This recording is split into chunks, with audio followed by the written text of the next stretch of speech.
न पूछ कितने मोहब्बत के जख्म खाए हैं, मेरी तलाश में शायद बाहर आज भी है।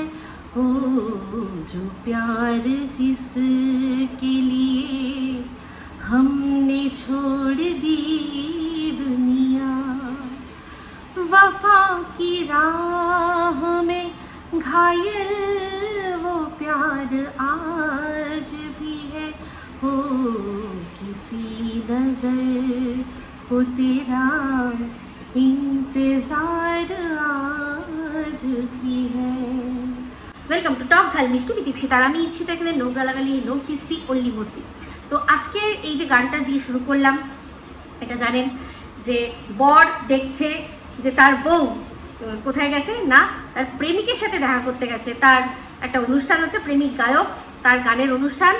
বর লুকিয়ে লুকিয়ে দেখছে যে বউ সেই প্রেমিকের গান শুনতে গেছে। শুধু গান শুনতে না, তার সাথে গলা মিলিয়ে গান গাইছে, যে কিনা তার বিয়ের আগে প্রেমিক ছিল। তো এই যে বিয়ের আগের প্রেমিক, সে আবার পরের জীবনে ফিরে আসা, মানে পরকীয়া, মানে হাজবেন্ড থাকতেও আরেকজনের সাথে আর কি সম্পর্ক। যদিও এখানে সিনেমায় সেটা বরের শুধুমাত্র সন্দেহই ছিল, আসলে বউ তার প্রেমিকের সাথে ওরকম প্রেম কিছুই না, জাস্ট তাকে জানাতে গেছিল যে আমি বিবাহিত, আমি বিয়ে হয়ে গেছে, আমি আর এইসবের মধ্যে নেই। তো যাই হোক, এটা কিন্তু সবার ক্ষেত্রে হয় না, ঘরে একটা বাইরে একটা, এইরকম বুক চাপড়ে রাখার মতো আমাদের বাড়িটির এখানে একজন কিরদার বা ক্যারেক্টার আমরা দেখছি, সেকে অবশ্যই আমাদের কিমা। তো যাই হোক, এই কিমার যখন প্রথম পরকীয়ার একটা অ্যালিগেশন লেগেছিল কিমার উপরে, তো এটা অ্যালিগেশন কেন বলছি আমি, কোট আনকোট, কারণ সেই সময় তখন কিন্তু এই কথাটা বিশ্বাস করিনি। তো যাই হোক, এখন বিষয়টা কি নিয়ে হচ্ছে আপনারা সবাই জানেন। একটা ভিডিও দেখলাম, সেটা আগে একটু উল্লেখ করি, সেটা হচ্ছে আমাদের চোপার বৌদি অনেক দিন পর চোপার বৌদির একটা ভিডিও দেখলাম। সেখানে সে প্রদীপকে বলছে যে প্রদীপ, তুমি তো আগেই জানতে যে তোমার এই যে দিদি পাতানো দিদি সে পরকীয়ারত, তাহলে তুমি এগুলো জেনে শুনে তার সাথে সম্পর্ক কেন রেখেছো? আর যদি সত্যি তাকে যদি তুমি দিদি হিসেবে মেনে নিতে পারো, তাহলে তোমার বউ তো সামান্য চ্যাটিং করেছিল, তাহলে তাকে কেন ক্ষমা করতে পারলেন না?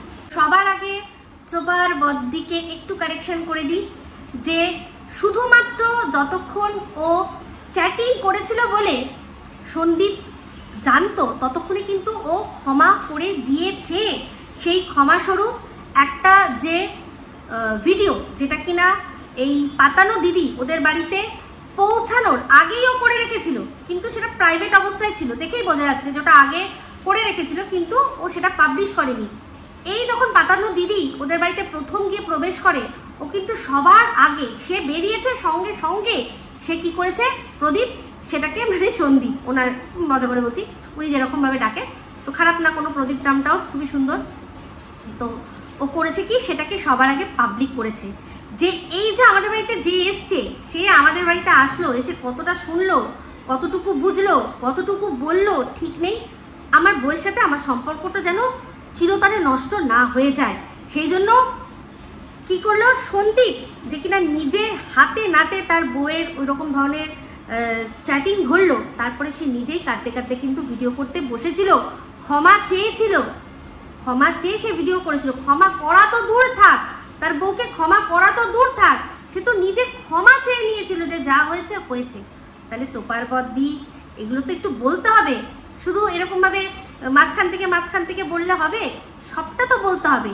আর শুধু তাই নয়, যতক্ষণ এই বিষয়টা চ্যাটিং অবধি, তার বরের চোখে চ্যাটিং অবধি ছিল, ততদিন কিন্তু ও বারে বারে চেষ্টা করেছে সম্পর্কটাকে শুধরে নেওয়ার।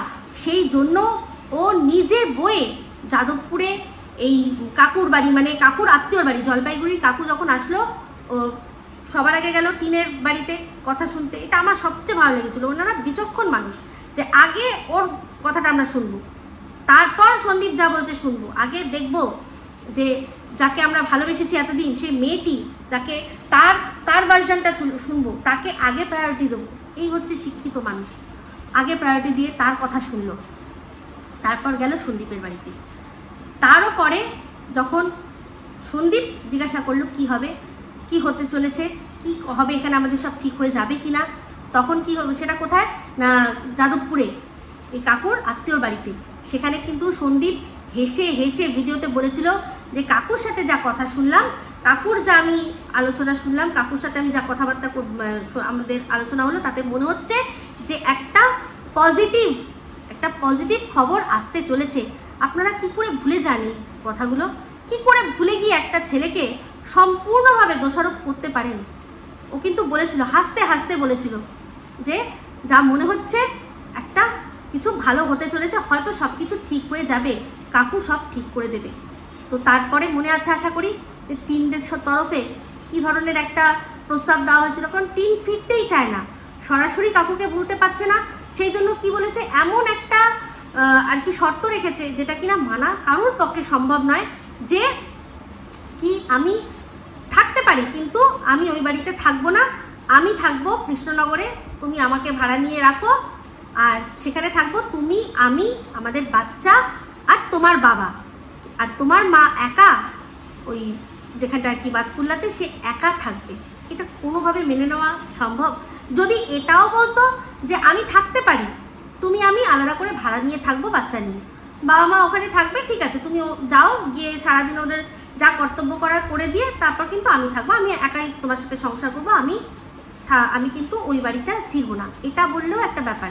কিন্তু তোমার বাবা থাকবে আমাদের সাথে, তোমার মা সম্পূর্ণ একা থাকবে, এটা কোনোভাবে মেনে নেওয়া যায়? যেত না, সম্ভব না। আর ও জানতো, টিন জানতো যে এটা কোনোভাবেই মানবে না, সেই জন্য আমি আমার কথা রাখলাম, তো করতে পারলো না, চলো আমি তাহলে ফিরলাম না। কারণ ও ফিরতে তো চাইনি, যে ফিরতে চাইবে, যে জানে সে অন্যায় করেছে, তার দ্বারা একটা চ্যাটিংয়ের মাধ্যমে যেটুকু অন্যায় হয়েছে, তো আজকে এই অন্যায়টা যদি সন্দীপ করতো, ও কি আপনাদের মনে হয় যে ও সন্দীপকে ক্ষমা করতো? তুলকালাম কাণ্ড লাগিয়ে দিত, হতো না? তো যাই হোক, সেখানে এই জিনিসটা যে বা প্রশ্ন করা যে তুমি ওই দিদিকে ক্ষমা করতে পারলে, কি করে তোমার আর কি বউকে ক্ষমা করতে পারলে না, এটা একটা আলাদা বিষয়, সম্পূর্ণ আলাদা বিষয়। ও যতক্ষণ যেহেতু চোপার বদ্দি বললো যে ও তো সামান্য চ্যাটিং করেছিল, তো যতক্ষণ সামান্য চ্যাটিং ছিল ততক্ষণ কিন্তু প্রদীপ বারবার করেই চেয়েছে যে ক্ষমা করে দিতে, আর ক্ষমা করে দিতে শুধু না, নিজে ক্ষমা চেয়ে নিয়েছে কেঁদে কেঁদে হাত জোর করে তার বউয়ের কাছে, তাই না? বলেছে যে কেন সংসার জুড়বে না, নিশ্চয়ই জোরে লাগবে, তুমি এসো, ঠিক সংসার জুড়বে, তাই না? বলেছে না? তাহলে এইগুলো ভুলে গেলে চলবে? তা এরপর যখন জিনিসটা চ্যাটিং এর দিকে একেবারে সামনাসামনি হয়ে গেল, সেটা যখন সন্দীপ পুরো জেনে নিল, এইবার সেটাকে ক্ষমা করা না করা সেটা কিন্তু সবার জন্য সমান নয়। আর যদি আপনারা বলেন যে হ্যাঁ তো সোমনাথকে রেখেছি, সোমনাথ ক্ষমা করে দিয়েছে, এবার সোমনাথ ক্ষমা করে দিয়েছে বলেই সন্দীপ ক্ষমা করে দেবে এটা কিন্তু নয়। কারণ সোমনাথের কিন্তু প্রেমের বিয়ে, ও যখন মন্দিরাকে বিয়ে করেছিল তখন জানতো মন্দিরা অন্য একজনকে ভালোবাসতো, ভালোবাসা ছাড়াছাড়ি হয়ে গেছে, সে তার কাছ থেকেও রিজেক্টেড হয়ে সন্দীপকে এই সোমনাথকে বিয়ে করেছে, ও কিন্তু প্রথম থেকেই জানতো। আর ও তাতে সোমনাথের বিন্দু মাত্র যায় আসে না, কারণ ও জানে যে আমি তো একে ভালোবাসি, এই কারোর দ্বারা রিজেক্টেড হয়ে আমার কাছে আসুক বা যেভাবেই আসুক, আমি ভালোবাসি, আমার ভালোবাসা আমি পেয়েছি, আমি সেটা হাতছাড়া করবো না। কিন্তু সন্দীপের সাথে টিনের হয়েছিল সম্বন্ধ করে বিয়ে, সেখানে দুটো ক্ষেত্র একদম আলাদা। তাই ও সবকিছু জেনে শুনেও ওকে বাড়িতে তুলে নেওয়া আর সন্দীপের সেটা করা এক হলো না, কিন্তু এটাতে ওকে দোষ আমি দিতে পারবো না, ঠিক আছে? ভিডিওর মানে অনেকগুলো কথা কিন্তু একদম আমি বলবো ঠিক বলেছে। যেমন এই কথাটাই আমিও কিন্তু কদিন আগে বললাম যে আজ যদি তুমি দিদির সাথে সম্পর্ক রাখো তাহলে তুমি তোমার বউকে কেন ক্ষমা করে দিতে পারলে না। তো এই কথাটা আগে মানে আমি আগে এই যে পরকীয়ার বিষয়টা যেটা জানতাম সেটা আগে ক্লিয়ার করব, তারপর সব কথা। তো এই যে অ্যালিগেশন কেন বলছি, কারণ যখন ওর নামে এই কথাটা শুনেছিলাম আমি কিন্তু জিজ্ঞাসা করেছিলাম, তো তখন বলেছিল যে না ওটা অনেক আগে।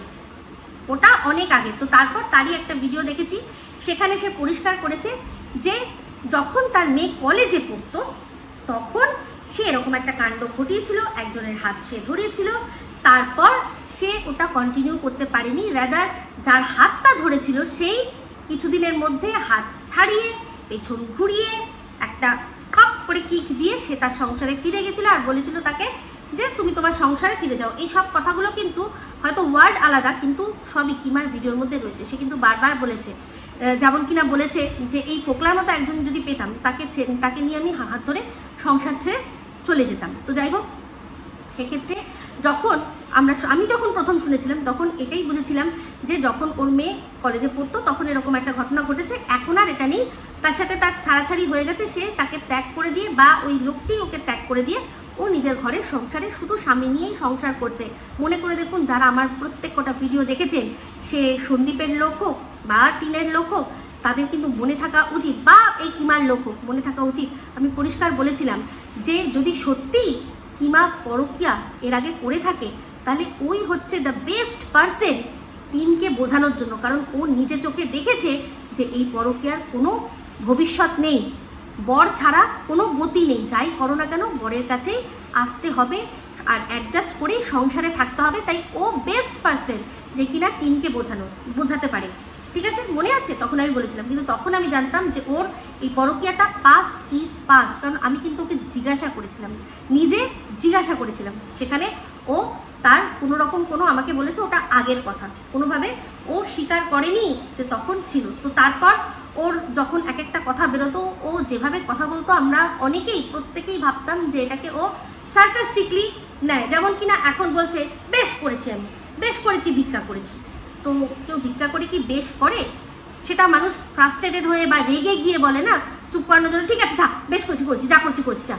তো সেরকমই মানে আমি এই জিনিসটাই ভাবতাম যে ওর যেটা হয়ে গেছে পাস্টটাকে নিয়ে এরা ঘাটছে বলে ও রাগে দুঃখে ফ্রাস্ট্রেশনে এই কথাটা বলে। ঠিক আছে, তারপরে যখন ওই টোকেন দেওয়া নেওয়া করতে দেখেছি, আমি কিন্তু জিজ্ঞাসা করেছি যে এটা কি, সব আগের। ঠিক আছে, সব ওটা ওই কোনো রকমভাবে পরিষ্কার, যেরকম মানুষ ধোঁয়াশা করে রাখে, যে না ওরকম কোনো ব্যাপার না, সেরকম। ঠিক আছে, তো যাই হোক, এই যে কথাগুলো আমি বলছি, আপনারা ভাবতেই পারেন তুমি যে কথাগুলো বলছো সেটা সত্যি, ও আদৌ তোমায় বলেনি। সেটার উত্তর কিন্তু ওর ভিডিও যারা বা লাইভ যারা ভালো করে দেখেন তারা প্রত্যেকে জানেন। যখন আমার সাথে ওর প্রথম লেগেছিল বলতে, আমি যখন ওকে এমন প্রশ্ন করেছিলাম যেটার ওর কাছে ওর উত্তর নেই, সেখানে ও কিন্তু বলেছিল যে ভাগ্যিস এই বলদির সাথে আমি আমার জীবনের অনেক গভীর ঘটনা আলোচনা করিনি। শুধু ওর না, ওর সন্দীপের দুজনেরই বলেছিল যে ভাগ্যিস ওকে এগুলো জানাইনি, যদি জানাতাম এই বলদি মনে হয় তখনই দর্শকদের সব বলে দিত। আর এটা সত্যি, সেটা ও জানতো, সেই জন্যই আমাকে বলেনি। তাই আমাকে এটা বলবেন না যে তুমি জানতে ওর পরকীয়া আছে, তার সত্ত্বেও তুমি তখন কিছু বলনি, এখন বলছো না।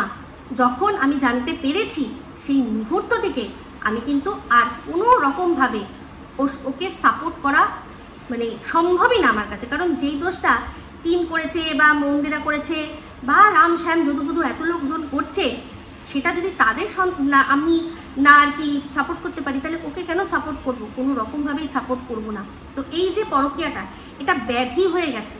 আজকে আপনাদের সাথে একটা স্ক্রিনশট শেয়ার করছি, আপনারা পারলে এই চ্যানেলটা খুঁজে পুরো ভিডিওটা দেখবেন। সেখানে দেখবেন এই মৌসুনি গ্রাম বলে একটা জায়গা আছে, সেখানে বলছে মানে 15 দিনের মধ্যে 30টা না 25টা মহিলা, তারা ঘরে গৃহবধূ, তারা কি করেছে না পরকীয়া করে চলে গেছে। আমাদের এই বাংলায় নদিয়া হচ্ছে গিয়ে এগিয়ে বাংলা যেটা আছে না, তো এগিয়ে জেলার মধ্যে নদিয়া হচ্ছে সবচেয়ে এগিয়ে রয়েছে এই পরকীয়ার ক্ষেত্রে। এই নদিয়ার আরও একটা ঘটনা আজকে স্ক্রিনশট পাশে দেখাচ্ছি। এখানকার এক গৃহবধূরা, এই নদিয়া জেলায় কি হাওয়া চলে আমি জানি না, যেখানকার গৃহবধূরা এতটা ডেসপারেট যে 6 মাসের বাচ্চা তাকে সেপটিক ট্যাঙ্কের মধ্যে ঢুকিয়ে রেখে দিয়েছে। বুঝতেই পারছেন কি অবস্থা। তো নিশ্চয়ই কোনো না কোনো কারণ এমন ছিল যেখানে বাচ্চাকেও সহ্য করতে পারছে না। তো জানি না, এই নদিয়ার কিন্তু আবহাওয়াটা একটু চেক করানোর দরকার, যেখানে কিনা কলকাতার মতো বা অন্যান্য মেট্রোপলিটন শহরের মতো এত মেয়েরা এতটা ডেসপারেট হতে পারছে না, যেটা এই একটা ছোট্ট জেলার নদিয়ার মহিলা একদম ঘরে ঘরে পরকীয়া। তো যাই হোক, সেক্ষেত্রে কোনোভাবেই সাপোর্ট করতে পারিনি। তো চোপার বদ্দি আজকে সব কথা মোটামুটি ঠিক বলেছে, একটা দুটো জিনিস ভুল, সেটা হচ্ছে ওনার ডেটের একটু ভুল হয়েছে। উনি বলেছেন যে আগের বছর শুভদা যখন অসুস্থ হয়েছিল সেটা আগস্ট মাস, তো আমার মনে হয় এটা ভুল হয়েছে একটু, কারণ এমনিতেই আমরা জানি যে যখন এই সন্দীপ আর টিনের ঝামেলাটা হয়েছিল ওটা কিন্তু অলরেডি তখন 18ই আগস্ট, মানে 17ই আগস্ট রাত 18ই আগস্ট। তো 18ই আগস্ট ওরা মানে টিন বাড়ি চলে গেছে শ্বশুর বাড়ি ছেড়ে। তারপর হচ্ছে গিয়ে ওই তারও দুদিন তিন দিন পর কিমা গেছে খবর নিতে, তারও অনেক পরে আর কি, অনেকবার যাতায়াতের পর সন্দীপ সামনে আসতোই না। পরবর্তীকালে শুনেছি যে সন্দীপ ওকে দেখলেই পালাতো, যে কি বলে ফেলবে সেই ভয়টা পেত। তো যাই হোক, তারপর দিনে দিনে ওদের বিশ্বাসভাজন হয়ে, ওদের মানে একজন ওদের প্রিয় পাত্র বিশ্বাসের যোগ্য হয়ে, তাদের ট্রাস্টওয়ার্থি হয়ে ট্রাস্টটাকে জিতে তারপর সে কি করেছে, সেখানে যাওয়া আসা শুরু করেছে সন্দীপ, তারপর কথা বলেছে। তো যাই হোক, সেক্ষেত্রে আমি যতদূর জানি যে শুভদা যখন অসুস্থ হয়েছিলেন ওটা সেপ্টেম্বর মাস আর 2023-এ, কারণ আমার মনে আছে যেই রাতে আমি গিয়ে পৌঁছেছিলাম শুভদা যখন প্রথম অসুস্থ হয় কেপিসিতে যখন আসে, সেই রাতের পর কিন্তু কি করেছিল, ওখানে এমার্জেন্সিতে দিতে হলো না, মানে এমার্জেন্সি বলতে আইসিইউ বা আইসিসিউ কোনোটাতেই দিতে হলো না, সেখানে এমনি জেনারেল বেডেই কিন্তু দাঁড়িয়ে সবটা হয়ে গেল, ওনাকে ভর্তি করে নিলেন। তারপর কি হবে না, এবার ও তো হুট করে চলে এসছে, জামা টামা কিছু নিয়ে আসেনি, তো তারপর কার্ড হয়ে গেছে। তো তখন কি করলো, চলে গেল কৃষ্ণনগর, আবার যে জিনিসপত্র সব গুছিয়ে নিয়ে আসবো, আর তার সাথে সাথে কার্ডটা, দুটো কার্ড, একটা মেয়েকে দেবো একটা আমার কাছে দেবো, হ্যাঁ রাখবো বলে সে চলে গেল। তাহলে তখনই কিন্তু মানে যে বিপদটার জন্য যখন তখন লোক লাগে সেরকম কিন্তু ছিল না। মেয়েকে বলেছিল চলে আসতে, যে তুই চলে আসবি, আমি কার্ডটা রেখে দেবো এখানে, তারপর তুই আসবি, তুই থাকবি, আমি যাবো, তো ও জিনিসপত্র নিয়ে আসবে। তো যাই হোক, সেক্ষেত্রে সেরকম এমার্জেন্সি তখনই কিন্তু সেই রাতেই আমি দাঁড়িয়ে রেখেছি, যে খুব যে খারাপ, একদম খারাপ, মানে এবার ওই রাতের মধ্যেই কিন্তু বিপদটা মুক্ত হয়ে গেছিলো। সারা রাত খুব কষ্ট পেয়েছিলেন উনি, আমি চোখের সামনে দেখেছি, বারবার করে নিঃশ্বাস নিতে পারছে না, একবার করে খুলে দেখাচ্ছে যে পাচ্ছে কি পাচ্ছে না, যখনই মুখের থেকে অক্সিজেন মাস্কটা খুলছে তখনই ওনার কষ্ট হচ্ছে, অক্সিজেন লেভেল হুড় করে বেড়ে যাচ্ছে, সব দেখেছিলাম আমি। কিন্তু তারপরেও সকাল হতে হতে ওনাকে ভর্তি করে দিয়ে ওনাকে ও চলে গেছিলো। তারপর যখন এসছিল সেই সময় তখন এই কৃষ্ণার সাথে কিন্তু আস্তে আস্তে বন্ধুত্ব হচ্ছে, কৃষ্ণার সাথে ভালো বন্ধুত্ব হচ্ছে, কিন্তু তাও অতটাও না। কৃষ্ণা কিন্তু প্রথম থেকেই বলেছিল যে তুমি বা তুই যাই হোক আমার বাড়িতে থাকবি, থেকো, কোনো অসুবিধা নেই, তোমার পরের চিকিৎসার জন্য খুব ভালো কথা। কিন্তু আমিও কিন্তু বলেছিলাম যে তুমি যখন আসবে তখন তাহলে তুমি আমার বাড়িতে থেকো, কোনো চাপ নেই, এখান থেকে যাতায়াত করবে। কিন্তু চাপটা এখানে ওর হলো হচ্ছে গিয়ে আমি অনেকটা দূরে থাকি, তো এক রাত ও ছিল, তো সেটা ছিল আমার মেয়ের জন্মদিন 12 সেপ্টেম্বর। তাই জন্যই বলছি যে শুভদা যখন অসুস্থ হয়েছিল সেটা হচ্ছে গিয়ে সেপ্টেম্বর মাস। তো সেপ্টেম্বর মাসের থেকে তারপর আমার বাড়িতে এক রাত কাটালো। তারপরেই দেখলো কি যে কৃষ্ণার বাড়িটা কাছে, মানে কেপিসি থেকে, মানে যাদবপুর থেকে গড়িয়ার পর আরও অনেকটা এসে আমার বাড়ি। তো সেখানে এখন মাঝখান থেকে কি হলো যে কেপিসি থেকে গড়িয়া কার বাড়ি, কৃষ্ণা, তাহলে আর আমার বাড়ির দূরত্বটা ওর কষ্ট করে আসতে হচ্ছে না, ঠিক আছে। তো তখন ওটা সুবিধা। আর আমিও বললাম যে তোমার যেতে আসতে ওখানেই সুবিধা, এটা সত্যি কথা বলতে আমার বাড়ি অনেকটাই দূর, সেখানে সম্ভব নয় বলে এইরকমভাবে হলো। তো সেক্ষেত্রে তারপর সে সুস্থ করে নিয়ে বাড়ি গেল। যাই হোক, তারপর থেকে সম্পর্ক আস্তে আস্তে, যেটা বললো যেভাবে বললো যে আস্তে আস্তে আস্তে আস্তে সম্পর্ক ঠিক হয়েছে। এবার আমি সন্দীপকে একটাই কথা বলবো যে আমরা সবসময় ওয়ান সাইডেড গল্প শুনছি, আমরা একদিকের গল্প বলছি। তুমি যদি পারো হয় পুরো মুখ খোলো, হয় পুরো মুখটা খোলো, খুলে যা হয়েছে কিভাবে হয়েছে, সে যেরকম বলছে যে তুমি তাকে ইউজ করেছো, তোমরাও বলো যে সেও কি করে তোমাদের বিশ্বাসটা অর্জন করে তোমাদের বাড়ির মেয়ে হয়ে উঠে তারপর এই জিনিসগুলো করেছে। তো আজকে যদি এই কথাটা হয় যে তুমি ওর পরকীয়া জেনে শুনেও ওর সাথে সম্পর্ক রেখেছো, এটা তো কোনো রকমভাবে সাপোর্টের বিষয় নয়। তবে এটাও সত্যি যে তোমার দ্বারাও যে ভুলগুলো হয়েছে সেই ভুলগুলো ও আঁচল দিয়ে চেপে রেখে তো দর্শকদের ঠকিয়েছে। তাহলে যদি এই জিনিসটা, তাহলে তোমাকেও কিন্তু এই জিনিসটা বলতে হবে যে তোমাকেও কিভাবে সাপোর্ট করেছে তুমি যদি কোনো ভুল কাজ করে গিয়ে থাকো, তাই না। তো যাই হোক, এখানে বক্তব্য একটাই যে দুজনের মধ্যে সম্পর্ক ছিল, সবই ছিল, আমরা সবটাই বাদবাকিটা জানি।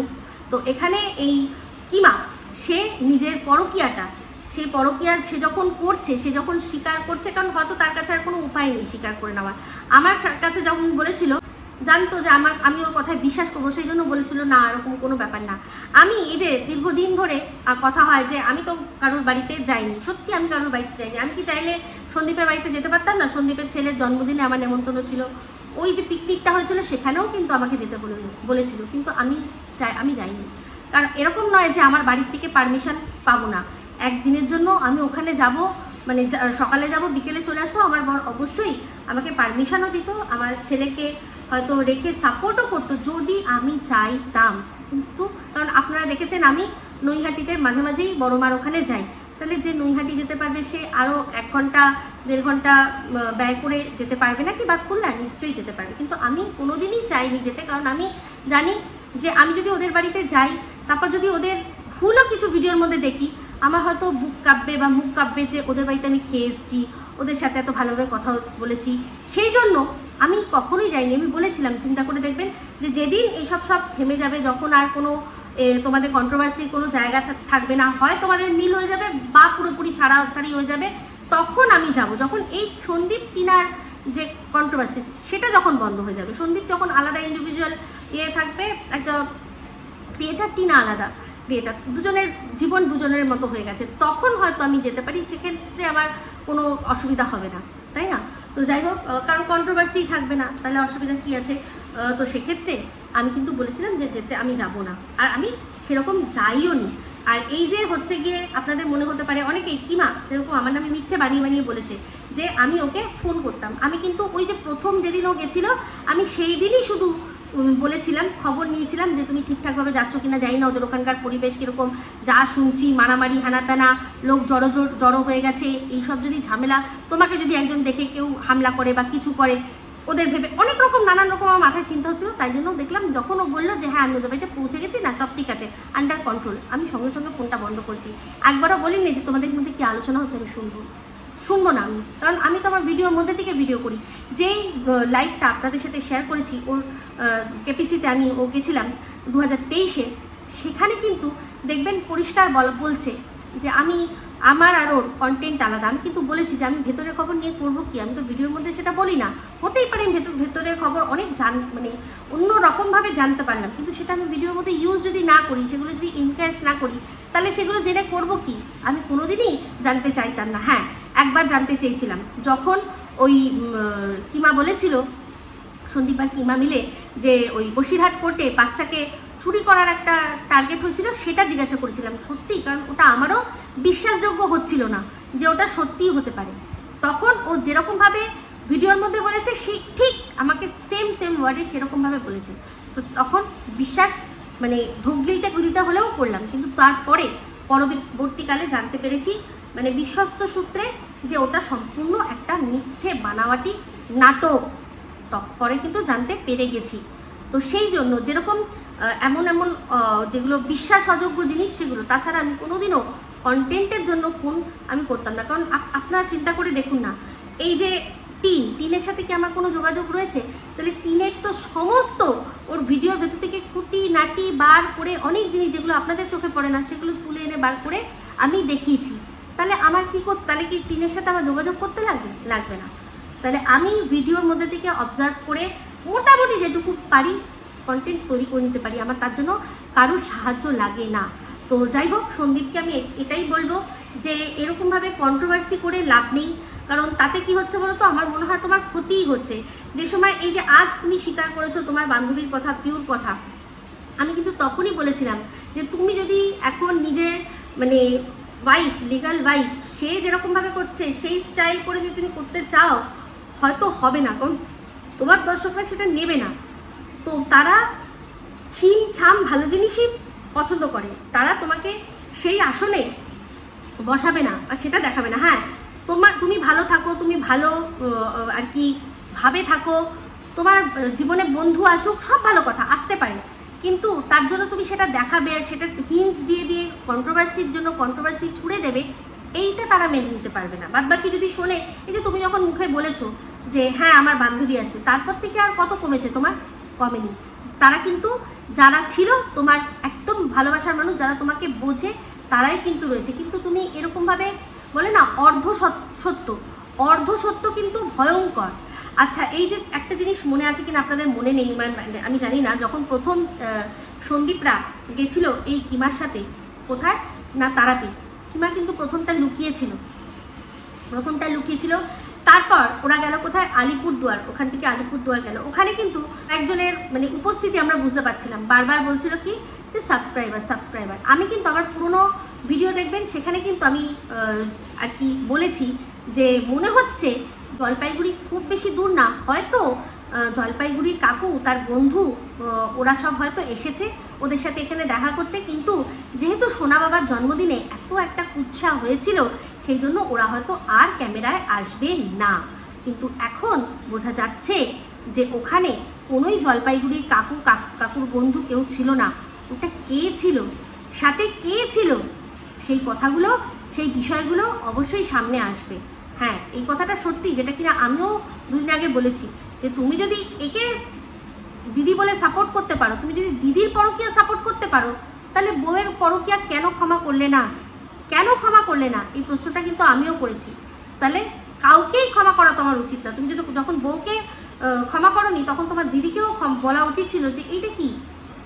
তো আমি জানি না, এবার যেভাবে শুনলাম কথাগুলো যে এরা সবাই জানে, সবাই এমনকি আলাপও হয়েছে, তো সেটা শুনে তো আমি জাস্ট অবাকই হলাম, আমি জাস্ট শকড হলাম। তো দেখা যাক, সামনে আসুক সত্যটা, তখনই জানতে পারবো। তবে আমি এটুকু বলতে পারি যে আমি কিন্তু জানতাম না। আমার কথা যদি বিশ্বাস না হয়, কিমার ভিডিও আপনারা দেখবেন, ও পরিষ্কার বলেছে যে আমার সাথে অনেক কিছু ও শেয়ার করেনি। এই যে সন্দীপ আর ওর যদি এই সিক্রেটটা থেকে থাকে যে সন্দীপ এই কাজলদানিকে চেনে, সেটা কিন্তু আমাকে বলেনি। ওর কোনো জিনিসই আমার সাথে শেয়ার করেনি, কারণ ওর ভয় ছিল যে আমি সত্যি বলে দেবো, আমার মধ্যে সত্যির কীড়া রয়েছে, সত্যি কথা শুনলে আমি সত্যিটা দর্শকদের ঠিক জানিয়ে দেবো, সেই জন্য আমাকে কোনোভাবে বলেনি।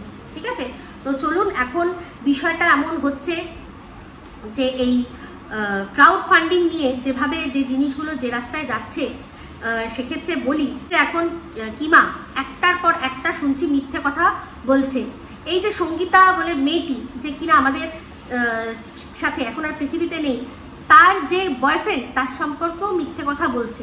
ও সব বানিয়ে মিথ্যে কথা বলছে। যে কথাটা আমি বলেছিলাম একদম সত্যি কথা, এই যে মেয়েটি মারা গেছে, সেই মেয়েটিকে আমরা চিনতাম, সেই মেয়েটি বা তার পরিবার, মেয়েটি তো ছেড়েই দিন, মেয়েটি তখন ছিলই না, তার পরিবার, তার বয়ফ্রেন্ড, কেউ কারোর কাছ থেকে কোনো হেল্প চায়নি। মেয়েটি যখন বেঁচে ছিল তখন মিলাপে সে অ্যাকাউন্ট করেছিল, হেল্প পায়নি, কিন্তু তারপরে কোনো হেল্প ওরা চাইনি, আমরা উপযাজক হয়ে বলেছিলাম। তো সেক্ষেত্রে এই কিমা বাদ সেধেছিল, এই কথাটা সত্যি, একেবারে সত্যি। এখন সেটাকে মিথ্যে করার জন্য ও নানান নোংরামি করবে, খুব ভালো করে জানি। এখন ও হয়ে গেছে হচ্ছে গিয়ে দুকান কাটা। এক কান কাটলে মানুষ ধার দিয়ে যায়, দুকান কাটলে মানুষ একদম বুক চিতিয়ে যায়। ও এখন দুকান কাটা হয়ে গেছে, দেখতে পাচ্ছেন না? একটা মানুষের কথা আপনি চিন্তা করুন তো, ওর হাজবেন্ডের এরকম অবস্থা কেন আছে? আজকে ওর হাজবেন্ডের কথা বলছি, যারা ওর হাজবেন্ডের জন্য এত কষ্ট পাচ্ছেন, তারা আবার আমাকে মাতাল বলেন কি করে? মানে ও বা আপনারা আমাকে মাতাল বলেন কি করে? বা আপনারা তাহলে এই সুতোকেই বা মাতাল বলেন কি করে? মাতাল যারা হয় তাদের তো আপনারা সখ্ত ঘৃণা করেন। ওর হাজবেন্ডের এই অবস্থা তো এমনি হয়নি, ও নিজেই বলেছে। আজকে একটা কমেন্ট করলাম এই সুপার বদ্দির ওখানে, সেখানে মানে অন্ধভক্ত কাকে বলে বুঝলাম। বলছে যে হ্যাঁ, ও যা করেছে, এখন এগুলো বলো না, কারণ ও যদি এই ইউটিউব থেকেও ইনকাম বন্ধ হয়ে যায় তাহলে কি হবে? তাহলে ও যখন কারোর সম্পর্কে বলেছে, ও কি চিন্তা করেছে যে তার যদি ইউটিউব থেকে ইনকাম বন্ধ হয়ে যায় তাহলে কি হবে? এই যে এই ধরো অন্দরমহলের কাকুলিদি, হ্যাঁ, তারপর এই যে দিনের পর দিন ও যাকে নিয়ে যা বলেছে, সন্দীপকে নিয়ে, যে ও শেষ, পাশের দেশ থেকে লোক লাগাচ্ছে, বলছে যে ওকে আপনারা দেখবেন না। তাহলে ও চিন্তা করেছে যে সন্দীপের চ্যানেলটা গেলে কি হবে? এ কি অসভ্যতামি! তাহলে এই যে আপনারা চুল্লুখোর, সন্দীপকে যারা চুল্লুখোর এখন মানেন, আগে মানতেন না, এখন মানেন, যেহেতু এই জবের থেকে কিমার সাথে আর কি ওর সম্পর্ক নেই। তাহলে সন্দীপ যদি চুল্লুখোর হয়, তাহলে কিমার হাজবেন্ডও তো, সেও তো মাতাল হয়ে এই জিনিসগুলো করেছে। তিনি একাধারে মাতাল, তিনি চেইন স্মোকার, এইসব করে নিজের শরীর খারাপ করে নিয়ে এমন কি কাজ করেছে যেটার জন্য উনি এত ভালোবাসা পেতে পারেন? সবচেয়ে বড় কথা, যাকে দেখে আপনারা ভালোবাসা ওনাকে দেন, উনি মানে সেই বউকে তো উনি সারাক্ষণ অত্যাচার করেছেন। এই কমেন্টটাতে পরিষ্কার বোঝা যাচ্ছে যে কিভাবে মানসিক শারীরিক যন্ত্রণা দিয়েছে। সেই জন্যই ও কি করেছে না, অন্য একজনের হাত ধরেছে, এই কাজলের এন্ট্রি হয়েছে বরের কাছ থেকে মানসিক শারীরিক যন্ত্রণা পেয়ে। তাহলে সেই মানুষটা এত মানুষের ভালোবাসা পাওয়ার কি যোগ্য? যদি সে যোগ্য হয় তাহলে সন্দীপই বা কেন পাবে না, তাই না? তাহলে সন্দীপ কেন পাবে না? তাহলে আমি বা আমাকে না দেখি আপনারা মুখে মুখে মাতাল বানিয়ে দিয়ে এত খারাপ কথা বলছেন। এই সুতোকে 3-4 বার খেতে দেখে, হ্যাঁ আমি জানি না ও রোজ খায় কিনা আমি বলতে পারছি না, ও চোখটা খোলা দেখেছিলাম। বা এই যে টিনের যখন আপনারা শুনেছিলেন যে বোতল বোতল উড়ায়, একটারে ছিচিতুতু করেছেন কেন? আপনাদের ছিচিতুতুটা এত বায়াস কেন যে একজনের জন্য করবেন অন্যজনের জন্য করবেন না? ওর বর কি এমন ভালো কাজ করেছে? অল্প বয়সে যে জায়গায় যেত সেই জায়গায় গিয়ে কি কোনো মানে ভালো কাজ করেছে? তাহলে আপনাদের বাড়ি যদি কেউ শোনেন কোনোদিন ওইরকম জায়গায় যায়, আপনারা খুব বাহবা দেবেন, বাহ খুব ভালো খুব ভালো, এত টাকা ইনকাম করে, তাহলে ওদের এই দৈন্যদশা দুর্দশা কেন? কিসের জন্য? তাহলে টাকাগুলো কোথায় ইনকাম মানে খরচা করে? যেই ছোট বয়সে যে নেশাটা লেগেছিল সেই নেশাটা কি এখনো আছে?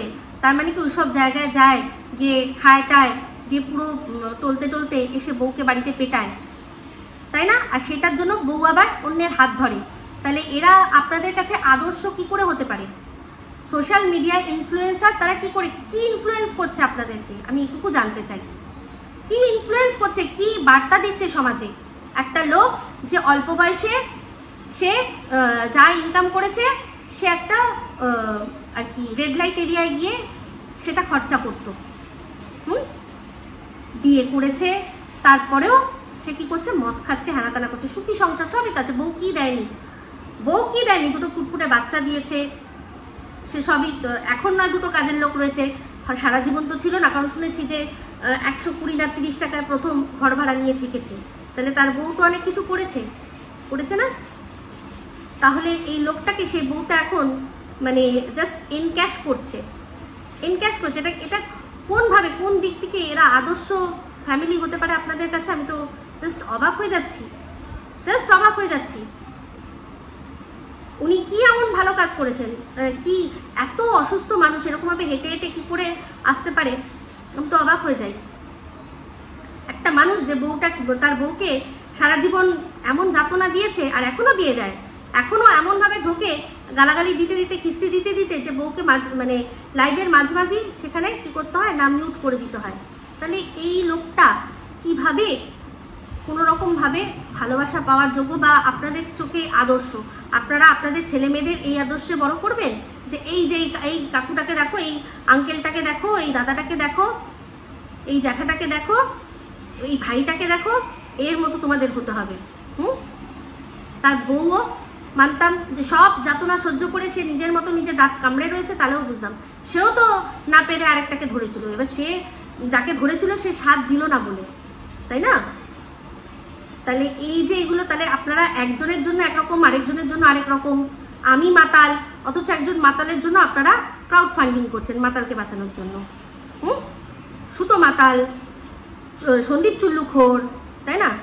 আমরা টিনা, সেও ফ্ল্যাটের মধ্যে করে বোতল ওড়ায়, আমরা ঘৃণার পাত্র, এরা খুব ভালোবাসার পাত্র।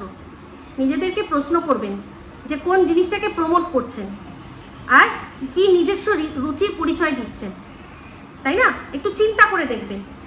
এতগুলো টাকা, তার মানে কি যেগুলো ইনকাম করতো সেগুলো তখনও যেখান থেকে বউকে তুলে নিয়ে এসছে সেখানেই গিয়ে খরচা করতো, পরিষ্কার বোঝা যাচ্ছে। নালে হতে পারে কখনো? একটা মনোপলি বিজনেস, একটা চশমার দোকানে কত ইনকাম হতে পারে, যে কিনা ওখানে কর্মচারী একজন, আমাদের এখানে যে ওয়াইটি দাদা ভাই, সে চাকরি করে ওখানে, সেখান থেকে সে সংসার চালায়, বাড়ির কথা বলছি না, সংসার চালায়, তারপরেও বাড়ি তৈরিতে কন্ট্রিবিউট করতে পারে। তাহলে সেখানে ওরা তো মালিক, ওরা তো চশমার দোকানের মালিক, ওরা কর্মচারী না। তাহলে কত টাকা ইনকাম? আর যেখানে ওই চশমার দোকান, সেখানে আশেপাশে আর কোনো চশমার দোকান নেই, সব ওরাই একছত্র আর কি মালিক। কারণ আমার পরিষ্কার মনে আছে, যখন আমার সাথে আমার বাড়িতে এসেছিল, সেই দিন সকালবেলা যখন ও চলে যাওয়ার আগে ফোন এসেছিল যে দোকান খোলা হয়নি, কারণ বড় অসুস্থ ভর্তি, ছেলে তখন শ্বশুরবাড়িতে যেরকম থাকে, দোকানের বাইরে লোক দাঁড়িয়ে রয়েছে, ফোন নাম্বার থেকে দেখে মনে হয় ফোন করেছে, ওর বরের ফোনটা ওর কাছে ছিল, ফোন এসছে, তখন বলছে যে ঠিক আছে আপনি একটু ঘুরে আসুন, আধ ঘন্টা পরে বলছি যে এসে তখন দেখবেন খোলা থাকবে। ছেলে টাইমে দোকানও খোলেনি। তো সে মানে এরকম ব্যাপার যে দাঁড়িয়ে রয়েছে, এখান থেকেই নেব আর অন্য কোথাও যাবে না, মানে তার মানে ওদের যেখানে দোকান সেখান থেকে আরো অনেকটা দূর, আর সে হয়তো কাছে পিঠেই থাকে, তো অন্য জায়গায় যাওয়াচ্ছে, তার আবার মানে আধ ঘন্টা ঘুরে আসাটা শ্রেয় ছিল, সেই জন্য সেটা করেছে। যা বলছি যেটা বলছি সবটা সত্যি কথা বলছি, কিচ্ছু বানিয়ে বা অতিরঞ্জিত করে বলছি না। আর সন্দীপকে একটাই কথা বলবো যে অর্ধসত্য মহা মানে ভীষণ বাজে, যা যদি বলো সৎ সাহস করে একবার সত্যি বলো, যা হবে দেখে নেবে। এমনিতেই দেখছো তো, এমনিতেই দেখছো। দেখো আমি একটা জিনিসই মনে করি, তালি এক হাতে বাজে না। তুমি একদম তোমার কোনো দোষ নেই, সব দোষ ওর, এটাও ঠিক না, একেবারেই ঠিক না। অবশ্যই তোমারও দোষ ছিল, তোমারও যদি অন্যায়, তুমি যদি আগেই জেনে থাকো, তোমার আগেই ওখান থেকে বেঁকে বসা উচিত ছিল। তুমিও বেঁকে বসেছো তখনই যখন তোমার ওপর আঘাত এসছে, তাই না? তাহলে এই যে তোমাকে দিনের পর দিন এই অন্যায়গুলো করার প্রশ্রয় দিয়ে গেছে, দর্শকদের ঠকিয়ে গেছে, সেটা দর্শকদের সামনে এনে রাখো, তাই না? তো যাই হোক, আমি পরিষ্কার, যে যতই ম্যাডাম ভুল করে আমার নামটা নিয়েছে, যে আমি জানতাম পিওর কথা, ও জানতো না, এই যে সেখানে যখন দর্শকদের বলে দেখেছো আমি জানতাম না, তো সেটা কতটা ঠিক কতটা ভুল সেটা তো সন্দীপ জানে। বলেছিলাম না, যেদিন সন্দীপ মুখ খুলবে সেদিন দেখবো মজা। তো যদি সত্যি সত্যের পথে চলে থাকো, যদি কিছু ভুল হয়েও থাকে, সেটা শুধরে নিয়ে আবার সোজা রাস্তা সোজাভাবে ধরো।